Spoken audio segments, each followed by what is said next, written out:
Today we'll be looking at accommodation.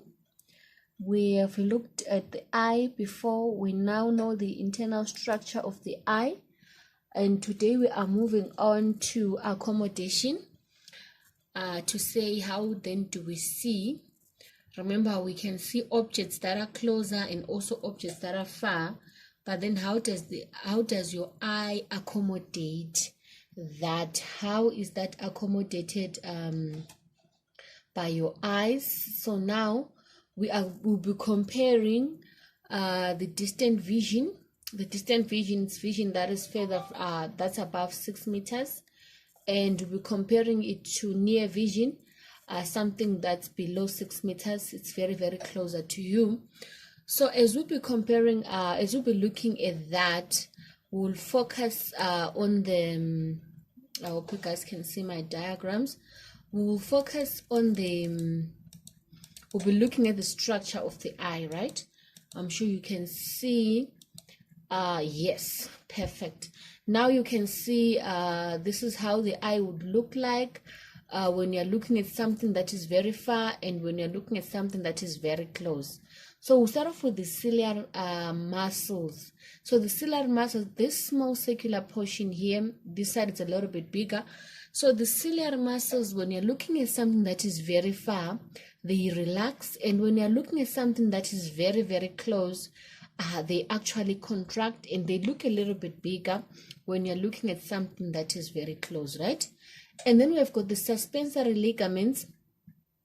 These ones that are touching your lens and the ciliary muscle in between. We've got the suspensory ligaments. So when you're looking at something very far, it's like they are stretched. They become taut. They tighten. It's like when you pull. It's like when you pull the rubber bands. When you pull them, they become taut, and then when you release them, they will become slackened. And that's what happens when we are looking at something that is very close. Our suspensory ligaments, they become slackened. It's like they're shrinking, they're dangling.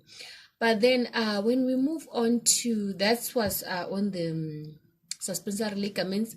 We also have the lens. When you're looking at something that's very far, your lens, they increase in tension, right? The tension increases in lens. But then when you're looking at something that is very closer, the tension decreases in lens, and they look more convex. They look more convex when you're looking at something that is very closer. But when you're looking at something that is very far, they are less convex, right? And then we have got the light rays. The light rays are refracted less. There's less refraction of light into your eye when you're looking at something that is very far. But when you're looking at something that is very close, light rays are reflected more. They refract them more.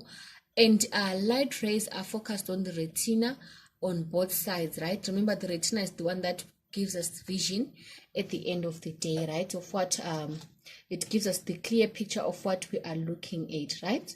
So that's when you're looking at distant vision and near vision. This then takes us to pupillar mechanism to say how does the pupil appear? What happens to the pupil? I hope you guys can see my diagram on the pupillar mechanism there. I'm sure you remember the pupil is just the hole, right? This inner hole that allows light to enter your eye. And so when we're looking at your eye, we have the sclera, which is the white part. We have got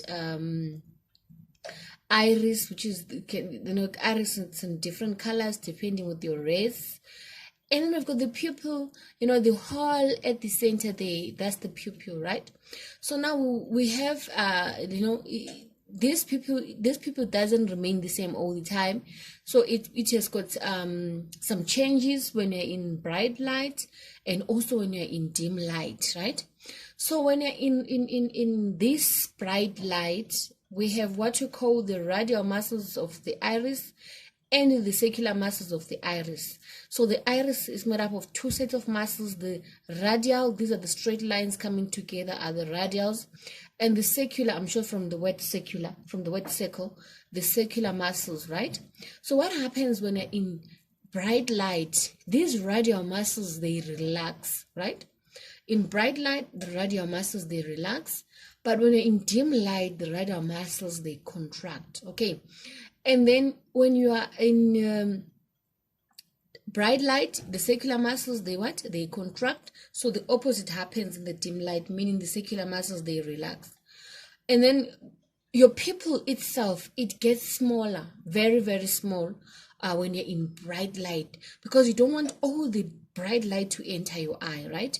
You're not even able to see if your pupil were to open up for all that light.